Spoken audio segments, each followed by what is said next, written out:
करीब 21 साल की एक लड़की अपने घर से अचानक ही लापता हो जाती है और जब घर वालों को इस बात की भनक लगती है तो उस लड़की को हर जगह ढूंढ लिया जाता है, तलाश किया जाता है, लेकिन वो लड़की मिलती नहीं है। आखिरकार घर में एक तरफ से तूफान आ जाता है, घर के लोग परेशान हो जाते हैं। तब पुलिस तक बात पहुंचती है और पुलिस को ये जिम्मेदारी दी जाती है कि उस लड़की को जितनी जल्दी हो सके ढूंढ के लाइए। एक दरोगा आखिरकार उस लड़की की तलाश कर लेते हैं, ढूंढ कर ले आते हैं। पहले तो लड़की गायब होती है तो घर में कोहराम मच जाता है, तूफान आ जाता है, लेकिन जैसे ही दरोगा उस लड़की को लेकर आता है तो फिर दरोगा के घर में ना केवल घर में बल्कि उसके विभाग में भी तूफान आ जाता है और शुरुआत में उस दरोगा को लाइन हाजिर कर दिया जाता है। बाद में दरोगा सस्पेंड हो जाता है। यदि पुलिस ईमानदारी से इस मामले की जांच पड़ताल करे तो शायद उस दरोगा को भी जेल जाना पड़ेगा। और इस घटना के बाद से पूरे उत्तर प्रदेश की पुलिस में किरकिरी मच जाती है। हर कोई ये सोचकर हैरान है कि आखिरकार दरोगा ऐसी नीच हरकत कैसे कर सकता था। तो सबसे पहले आप सभी को मेरे तरफ से नमस्कार और आप सभी को मेरे YouTube चैनल पर स्वागत है। और अगर आप हमारे चैनल पर पहली बार हैं तो हमारे चैनल को सब्सक्राइब ज़रूर करें और आपको अगर ये वीडियो अच्छी लगे, जानकारी लगे तो हमारे चैनल को ज़रूर सब्सक्राइब करके लाइक ज़रूर कीजिएगा। ये जो सच्ची घटना है जो मैं आपको बताने जा रही हूँ, ये सच्ची घटना है उत्तर प्रदेश की ज़िला कानपुर का एक थाना है रेल बाज़ार और इसी का एक इलाका लगता है फैदगुज गंज। दरअसल एक विधवा महिला, उसके 3 बेटे होते हैं, 2 बेटियां होती है और एक जो बेटी होती है सबसे छोटी होती है जिसकी उम्र लगभग 21 साल के आसपास होती है। 22 सितंबर 2024 को अचानक ही घर से लापता हो जाती है और उस महिला ने अपनी बेटी को हर जगह तलाश किया, उसके बारे में पूछताछ की, आसपास के लोगों को जिससे भी पूछा, लेकिन वो 21 साल की वो लड़की जब अचानक से लापता हो जाती है तो उसके घर पर कोई खैर खबर मिल ही नहीं रही थी। माँ रो रो कर बुरा हाल हो जाता है, भाई भी अलग अलग जगह ढूंढते हैं, बहन भी ढूंढती है। ऐसी कौन सी जगह नहीं थी जहां उनको तलाश नहीं किया गया था। लेकिन जब सफलता नहीं मिलती है तो घर वाले बेहद परेशान हो जाते हैं और आखिरकार मां संबंधित थाने पहुंच जाती है, रेल पहुंचती है और रेल बाज़ार जाने के बाद अपनी बेटी की गुमशुदगी के बारे में बताती है कि मेरी बेटी घर से अचानक लापता हो गई है। पुलिस वाले ने शुरुआत में तो इस मामले को इतना गंभीरता से नहीं लिया था, लेकिन जब बार बार थाने जा रही थी, बार बार माँ उसको परेशान कर रही थी कि उसकी बेटी को जल्दी से ढूंढा जाए, बार बार पुलिस से रिक्वेस्ट कर रही थी कि उनकी बेटी को जल्द ही जल्द तलाश कर दीजिए। आखिरकार वो कहाँ होगी, किस हाल में होगी, परेशान होगी, आप ढूंढ दीजिए। तब पुलिस की आंखें खुलती हैं, नींद टूटती है और मुकदमा दर्ज कर लिया जाता है और गुमशुदगी का और इस मामले की जो जांच दी जाती है वो फैदफुलगंज की चौकी इंचार्ज होते हैं गजेंद्र सिंह को जांच दे दी जाती है। गजेंद्र सिंह से कहा जाता है कि इस लड़की को जितनी जल्दी हो सके उतनी जल्दी ढूंढ लिया जाए, तलाश करके परिवार वालों को सौंप दिया जाए।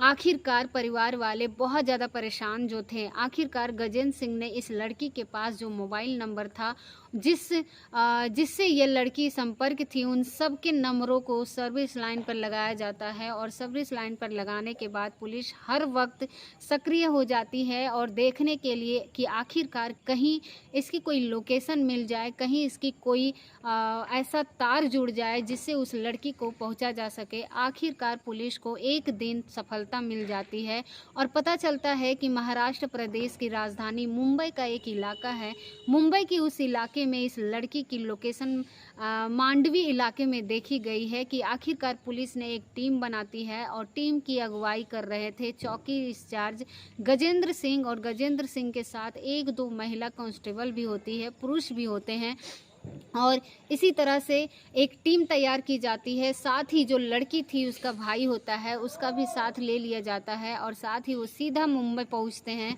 और मुंबई जाने के बाद जिस लोकेशन पर वो लड़की थी आखिरकार उसकी सर्व की मदद से वो लड़की मिल जाती है और जैसे ही लड़की मिलती है उसको हिरासत में ले लिया जाता है और उससे कहा जाता है कि तुम्हारी गुमशुदगी की मुकदमा दर्ज किया है, तुम कोर्ट में पेश किया जाएगा, जो भी तुम्हें कोर्ट में बोलना है उसके बाद ही तुम्हें जहाँ जाना है वहाँ जा सकती हो, और इसके बाद वो तुम्हें जहाँ जाना होगा तुम चले जाना, तुम कुछ नहीं कर सकती हो। आखिरकार पुलिस ने उसे अपने गाड़ी में बिठाया, भाई को भी गाड़ी में बिठाया, और जो बाकी पुलिस थे वो चौक इंचार्ज के सब कार में बैठ जाते हैं और यहाँ से सफ़र शुरू होता है। 1360 किलोमीटर का, यानी कि 1360 किलोमीटर का सफ़र था, और ये मुंबई के मांडवी इलाके से कानपुर के इस रेल बाज़ार थाना क्षेत्र में जाना था। गाड़ी स्टार्ट हो जाती है, और जैसे ही गाड़ी स्टार्ट होती है उस पुलिस वाले जो नज़र थी इस लड़की पर कुछ टेढ़ी सी नज़र पड़ रही थी, यानी कि देखते ही उस लड़की को तरह तरह की उसकी आंखें कुछ बता ही नहीं थी। भाई भी शायद समझ रहा था, बहन भी समझ रही थी, बाकी लोग भी समझ रहे थे, लेकिन वहाँ बड़ा अधिकारी था, उन सब ने किसी को कहने की कुछ हिम्मत थी ही नहीं। अभी गाड़ी चलकर 182 किलोमीटर ही चली थी, यानी कि नास ही पहुँची थी मुंबई, और जैसे ही मुंबई के नासिक पहुँचते हैं गाड़ी रोक ली जाती है, और गाड़ी से भाई से कहा जाता है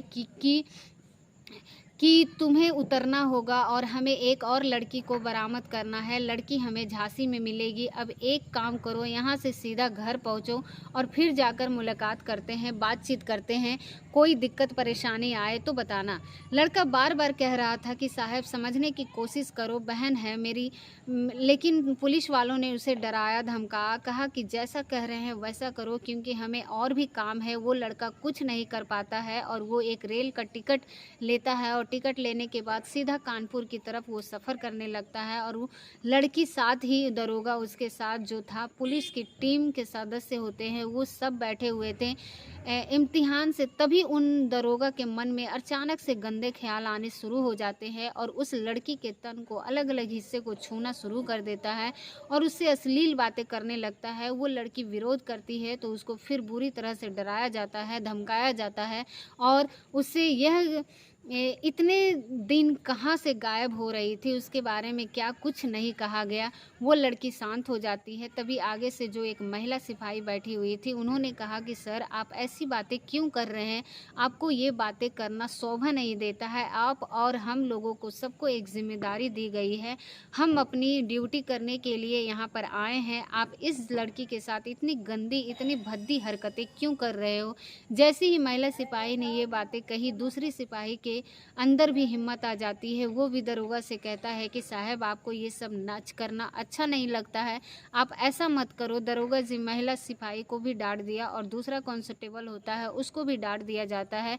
फिर वो अपनी हरकतों को शुरू कर देता है। सफ़र शुरू होता है। 182 किलोमीटर का साफ सुथरा सफ़र ख़त्म हो चुका था, लेकिन पुलिस वाला चाहता था कि ऐसा कुछ भी हो जाए। लेकिन 1125 किलोमीटर का जो सफ़र है नासिक से लेके कानपुर तक, उस लड़की की ज़िंदगी का सबसे दुश्वार, सबसे बुरा सफ़र था, क्योंकि उसको बार बार उसको टॉर्चर किया गया, उसको बार बार उसके शरीर को अलग अलग हिस्से को छूने की कोशिश की गई। उस लड़की के साथ वो सब करने की कोशिश की गई जो एक सभ्य नागरिक कभी भी सोच नहीं सकता था, और ये सब हो सकता था उसके बाद जब ये 10 अक्टूबर 2024 को कानपुर इनकी कार पहुंच जाती है। जब कार यहां तक पहुंचती है कि लड़की को मजिस्ट्रेट के सामने पेश किया जाता है, तो मजिस्ट्रेट के सामने जब लड़की पेश होती है तो बताती है कि जहां वो रहती है उसी मोहल्ले में एक लड़का रहता है, उस लड़के से उसे प्यार हो गया था, उस लड़के से वो प्यार करती थी, प्यार की वजह से वो अपना घर छोड़कर चली गई थी, और वो अपनी मर्जी से गई थी। 21 साल की उसकी उम्र है,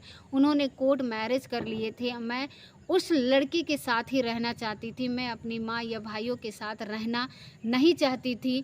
और मजिस्ट्रेट के सामने जब वो बयान दिए जाते हैं, क्योंकि लड़की बालिग थी, कानून भी यही कहता था कि 21 साल के बाद लड़की जो है 18 साल के बाद वो फैसला ले सकती है, कहीं भी जा सकती है। जज ने जैसा ही उसने ये कहा वैसे ही उसने कर दिया।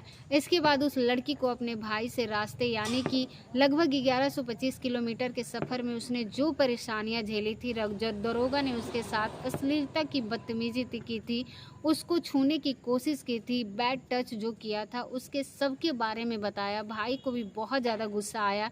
पुलिस के अधिकारियों के पास गया, लेकिन पुलिस वाले उसे झिझक देते हैं, जाने के लिए कह देते हैं। वो लड़का शांत हो जाता है। उसके बाद फिर से कोशिश करता है, उच्च अधिकारी तक बात पहुंचाती है। मामला जब उच्च अधिकारी में पहुंचता है तो चारों तरफ से कानाफूसी शुरू हो जाती है। जो साथ गए थे उनसे पूछा जाता है कि क्या इसमें कुछ सच्चाई है, जिस तरह के आरोप लगाए जा रहे, क्या ये सही है कि नहीं है। लेकिन उन्होंने ईमानदारी से जो सच था उसको कबूल कर लिया और ये मामला कई ज़्यादा हाईलाइट ना हो जाए, इसीलिए चुपचाप उस दरोगा को 15 अक्टूबर 2024 को लाइन हाजिर कर दिया जाता है ताकि मामला शांत रहे। लेकिन धीरे धीरे कहते हैं कि दीवारों के भी कान होते हैं। बस इतनी चली कि सोशल मीडिया पर हाईलाइट हो गई, बात इतनी चली कि अखबारों में प्रकाशित हो गई, बात इतनी चली कि बड़े बड़े मैन स्ट्रीम चैनलों में, वेब पोर्टल पर ये खबर चलने लगी कि एक दरोगा ने जिस तरह से एक लड़की के साथ अश्लील हरकतें की, उसको बैड टच किया, उसको भद्दी भद्दी बातें की, इससे पहले कि मामला जज हाईलाइट होता 21 अक्टूबर 2024 को उस दरोगा को सस्पेंड कर दिया गया। और जैसे ही दरोगा सस्पेंड होता है उसके बाद फिर मामला और ज़्यादा हाईलाइट हो जाता है। तभी मामला अभी ज़्यादा हाईलाइट होने लगता है कि इस दरोगा को एक और कहानी सामने पेश हो जाती है कि दरअसल इसकी जो पत्नी होती है प्रियांशी चौधरी बड़े अधिकारी के सामने पेश होती है और जाकर कहती है कि साहब मैं अपनी एक कहानी और बताना चाहती हूँ। दरअसल इस दरोगा जिसका नाम गजेंद्र सिंह होता है, इसकी शादी प्रियांशी चौधरी से की होती है और 22 अप्रैल 2023 को शादी के 1 महीने बाद वो अपनी पति के साथ कानपुर रहने लगती है। और जिसका जो पति है उसका असली रंग वो दिखने लगता है, किस तरह की उसकी गंदी सोच थी, किस तरह उसके गंदे कारनामे थे। वो अलग अलग लड़कियों से बातचीत करता था, किसी न किसी बहाने से बातचीत करता था। जब प्रियांशी चौधरी इस पर रोकथाम करने की कोशिश करती थी तो उसे चाकू से डरा दिया जाता था, फिर उसकी कानपट्टी पर पिस्तौल लगा दिया जाता था। ज़्यादा ताका झाकी करने की ज़रूरत नहीं है, हाथ है तो सब हो जाती है। तब प्रियांशी के नंबर अलग अलग लोगों को डिस्ट्रीब्यूट किया जाता था और बताती थी कि कई महिलाओं के साथ इस व्यक्ति की अवैध संबंध है। यही नहीं, इस व्यक्ति यानी कि दरोगा के एक महिला दरोगा के साथ भी अवैध संबंध है। अगर इन मामलों की पुख्ता तरीके से जांच पड़ताल की जाए तो शायद इसके खिलाफ बहुत सारी चीज़ें निकल के सामने आएगी। ये कितनी गंदी है, ये गंदी नीयत का इंसान है, कितनी गंदी सोच रखता है महिलाओं के लिए, उसको यह हवस का शिकार बनाना चाहता था।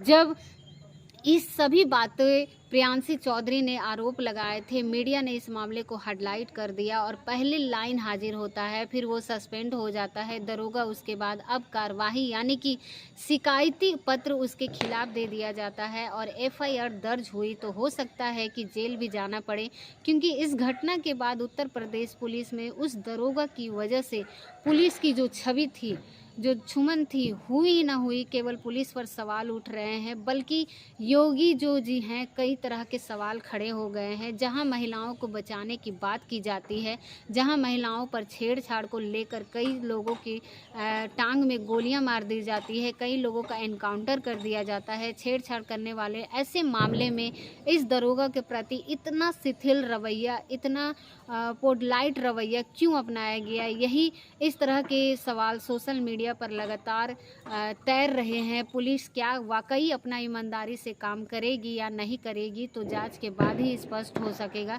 लेकिन जिस तरीक़ा से दरोगा की करतूतें और उसका कारनामा सोशल मीडिया पर वायरल हो रहे हैं, उससे खाकी पर कई तरह के सवाल थे, निशान खड़े हो गए थे। दोस्तों, इस पूरे घटनाक्रम को सुनाने का उद्देश्य किसी को परेशान करना नहीं, किसी को दिल दुखाना नहीं, बल्कि आपको जागरूक करना है और आपको सचेत करना है। तो हमारे वीडियो को वॉच करने के लिए आप सभी लोगों का बहुत बहुत धन्यवाद। और अपना ख्याल रखें और अपने परिवार का ख्याल रखें। और अगर आप हमारे चैनल पर पहली बार हैं तो हमारे चैनल को सब्सक्राइब ज़रूर करें। और वीडियो आपको कैसी लगी ये कमेंट बॉक्स में आप अपनी राय ज़रूर दें।